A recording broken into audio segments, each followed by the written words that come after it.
assists, 1 turnover in 3 games. Are you surprised by that, or is that like that's how that's how you played in this game? A little bit surprised, yeah, because I've kind of had the turnover bug in preseason and then even at the beginning of the season.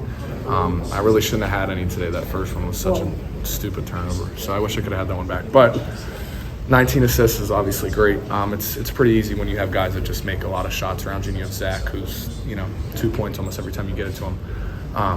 So like I've said before, anytime, thank you. Anytime, anything I can do to help this team win.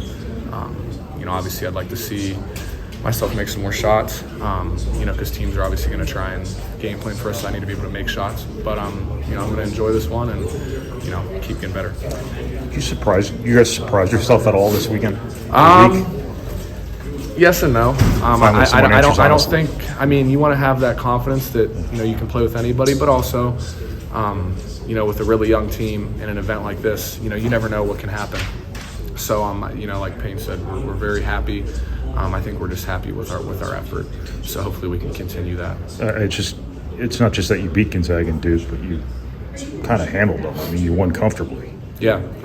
No, it's great. We obviously have an unbelievable amount of respect for both those programs. Payne does a great job of, we respect our opponents, and those are 2 of the best programs in the country. So for us to come in here and just play hard and just play how we know how to play and trust that we don't have to do anything different, just be ourselves, I thought that was really important for us. And, good. I think like we learned last year, building a good non-conference resume early in the year is important, as we get going. Yesterday or Friday, you guys go 2 of 15 to start the game, and you're down 14-7. Mm-hmm. Today you have 5 turnovers in 5 minutes, and you're still down 14-7. For sure. What about this group that allows itself to regroup and then kind of find who you are the rest of the game? Well, the bench was unbelievable. I came out there and I was playing like a freshman the first 4 minutes, but in both games, to be completely honest. So I have to do a better job as a leader on this team, just kind of being poised and settling us down early in those games. But the bench was unbelievable. Brian was great. Brandon was awesome. Caleb and Trey Kaufman were both unbelievable. And that really, they got us back especially today, they got us back in the game, kind of settled us down, and then we went back in and we were fine. So a huge credit to those guys. They did awesome. You have 2 freshmen that are not freshmen. For sure. For sure. But just That's the best way to put it.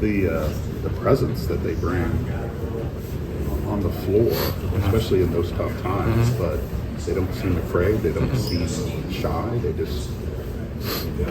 When did you notice that about it's funny because when me and Coach Payne, he meets with all of us periodically throughout the fall, and like he told me just as we're talking about managing personalities and egos and stuff, he's like, these 2 freshmen, they have a lot of confidence, and that's obviously a great thing. There'll be times where we maybe have to manage it a little bit, but like I told him as soon as he said it, I'm like, yeah, you and me both probably wish when we were playing we had a lot more of that. You know what I mean? If I could steal some of that from them, I would in a heartbeat. But it's just an unbelievable trait for them to not be scared of the moment, and I'm just so proud of how they've progressed. But at the same time, obviously we want to enjoy this, but a long way to go. There's going to be bumps in the road. You know how it is for freshmen. We had a lottery pick, Jaden, who struggled some his freshman year early on and figured it out as we went. Zach was kind of the same way.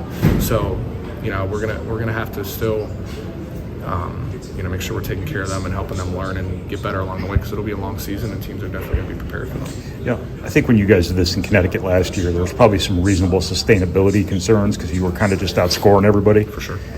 This feels more sustainable with the effort that's being given, the way you're sharing the ball, the way that everybody seems to be on the same page and things like that. Do you kind of feel that way right away, or? Yes and no. I think last year makes me a lot more guarded towards feeling that way, even if from the outside eye it looks more sustainable. Like Payne said, it's never, with all of our effort and rebounding and all that kind of stuff, it's never just you do it for a couple games and it's over. Right. And the Big Ten's obviously very different. Pretty rugged, and they're going to get after us. So, but I think as long as we keep playing hard, and just give ourselves a chance and keep rebounding, not turn the ball over. There'll be games where it's tough. We've seen a couple games where we haven't shot the ball well, but we've defended. There's going to be games where teams just take Zach away completely. I know you can't do that completely, but really take him out of the game. We're going to have to find ways to win.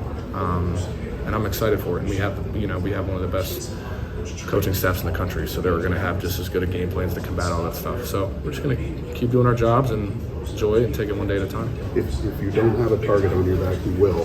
For sure. When the new polls come out, you're probably going to be in the top 10. But is there anything about last year's experience about getting to number one and dealing with that you guys can lean on this year? Definitely. I didn't. It's funny. I didn't think this early. I thought maybe at some point this year we would have to draw on that experience. I didn't necessarily think 6 games in we'd have to draw back on that, but I think the guys that have been in this room before, can definitely draw back on that experience and tell these young guys like, hey, this is great, but now it's going to be a little bit different. We're going to get everybody's best shot. So, we're just going to be ready to roll night in and night out, and just keep learning. Starting at Florida State in like 36 hours. Yes. And Florida State, they're a great program. We have a lot of respect for Coach Hamilton and how they play. They're very athletic, long. Their scheme's great. They just have a lot of great players, and it's going to be a super tough environment down there. Just the short turnaround here is so that's going to be a real challenge. Yep, it's sort of reminiscent of a Big Ten type schedule. You play some tough games, and you turn around in 2 days, and you're on the road again. So we'll have a great game plan, we'll rest up and just be ready to roll as best we can and take it one day at a time.